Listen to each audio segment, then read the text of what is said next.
So hello సన అబ్దుల్లా, మీరు సున్నది అన్న detail YouTube channel. Friends, title సంబంధించారు కదా, పీఎం కిసాన్ 15వ విడతకి సంబంధించి రైతుల అందరి ఖాతాలోకి ఈరోజు అక్టోబర్ 5వ తారీఖున పీఎం మోదీ బటన్ నొక్కి ప్రతి ఒక్క రైతు ఖాతాలోకి 2,000 రూపాయలు ట్రాన్స్ఫర్ చేయడం అయితే జరిగింది. సో ఎవరెవరికి పీఎం కిసాన్ అమౌంట్ అయితే వస్తుంది, ఎవరెవరికి రాదు అనేది క్లియర్గా మీరు స్టేటస్ అనేది చెక్ చేసుకోవచ్చు. సో మీకు పీఎం కిసాన్ అమౌంట్ అనేది వస్తుందా రాదా అనేది సో సింపుల్గా మీరు పీఎం కిసాన్కి సంబంధించి PFMS బ్యాంక్కి సంబంధించి స్టేటస్ అనేది చెక్ చేసుకోండి. సో ఈ స్టేటస్లో మీకు ఎలా ఉంటే అమౌంట్ అయితే వస్తుంది అనేది క్లియర్గా మీకు స్క్రీన్ మీద డిస్ప్లే చేసి మీకు చూపిస్తాను. సో వీడియోలోకి వెళ్ళే ముందు ఒక లైక్ చేసి మా ఛానల్ని ఇంతవరకు సబ్స్క్రైబ్ చేసి ఉండకపోతే సబ్స్క్రైబ్ చేసి పెట్టుకోండి. ఇలాంటి లేటెస్ట్ ఇన్ఫర్మేషన్ అప్డేట్ న్యూస్ అయితే మా ఛానల్లో వస్తూ ఉంటాయి.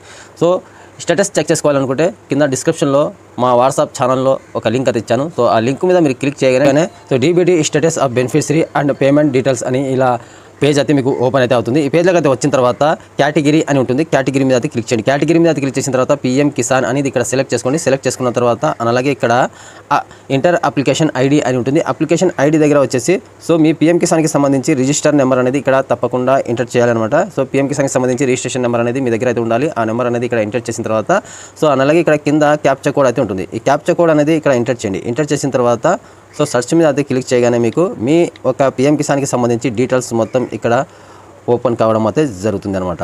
సో అర్థమైందిగా, ఇలా మీ పీఎం కిసాన్కి సంబంధించి డీటెయిల్స్ మొత్తం ఇక్కడ మీ అప్లికేషన్ రిజిస్ట్రేషన్ నెంబరు, మీ పేరు, అలాగే beneficiary code, beneficiary age code, scheme code మొత్తం కనిపిస్తుంది అనమాట. అలాగే ఇక్కడ అమౌంట్ కూడా కనిపిస్తుంది. సో ఎవరెవరికి అమౌంట్ అయితే వచ్చిందనేది ఇక్కడ క్లియర్గా మీకు ఇక్కడ 2000 అనేది కనిపిస్తుంది. ఇక్కడ అకౌంట్ నెంబరు, బ్యాంక్ నేము, IFSC కోడ్ అనేది ఇక్కడ కనిపించింది అనమాట. సో NN అని ఉంటుంది. సో అలాగే ఇక్కడ కింద వ్యాలిడేటెడ్ అని ఉంటుంది. సో ఇక్కడ వ్యాలిడేటెడ్ అని ఉంటేనే మీకు గ్రీన్ కలర్లో సో వీళ్ళకు మాత్రమే పీఎం కిసాన్ అమౌంట్ అయితే వస్తుంది. అలాగే ఇక్కడ కింద మీకు ఎర్రర్ డిస్క్రిప్షన్ అని ఉంటుంది. ఎర్రర్ డిస్క్రిప్షన్ ఉన్న వాళ్ళకు మాత్రమే ఇక్కడ పీఎం కిసాన్ అమౌంట్ అయితే వస్తుంది. ఎర్రర్ డిస్క్రిప్షన్ ఉంది కదా, మనకు పీఎం కిసాన్ అమౌంట్ వస్తుందో లేదో అనేది మీరు భయపడాల్సిన అవసరం అయితే లేదు. సో ఎర్రర్ అనేది ఏమీ ఇబ్బంది అయితే లేదనమాట. సో రిజెక్ట్ అని ఇలా రెడ్ కలర్లో అయితే ఉంటుంది. సో చాలామందికి ఇక్కడ రావట్లేదు అంటే సో మీ స్టేటస్లో ఇక్కడ రిజెక్ట్ రెడ్ కలర్లో వచ్చిందంటే మీకు పీఎం కిసాన్ అమౌంట్ అనేది రాదు అని అర్థం చేసుకోండి. ఇలా ఎల్లో కలర్లో ఎర్రర్ డిస్క్రిప్షన్ అని వచ్చి ఇక్కడ వ్యాలిడేటెడ్ గ్రీన్ కలర్లో వచ్చినట్టయితే మీకు 100% మీకు పీఎం కిసాన్ అమౌంట్ అయితే వస్తుంది. సో అర్థమైందిగా, ఎవరెవరికి పీఎం కిసాన్ అమౌంట్ అయితే వస్తుందో లేదో అనేది ఒకసారి PFMS బ్యాంక్కి సంబంధించి స్టేటస్ అనేది చెక్ చేసుకోండి. ఇలా చాలా సింపుల్గా మీరు చెక్ చేసుకోవచ్చు అనమాట. సో కింద డిస్క్రిప్షన్లో మా వాట్సాప్ ఛానల్ లింక్ అయితే ఉంటుంది. ఆ లింక్ మీద మీరు క్లిక్ చేయగానే సో ఈ DBT బెనిఫిషరీకి సంబంధించి లింక్ అయితే ఉంటుంది. దాని మీద అది క్లిక్ చేసిన తర్వాత సో సింపుల్గా ఇలా మీ registration number, captcha code enter చేసి సెర్చ్ మీద క్లిక్ చేయగానే మీ డీటెయిల్స్ అనేది ఇలా ఓపెన్ అయితే అవుతుంది.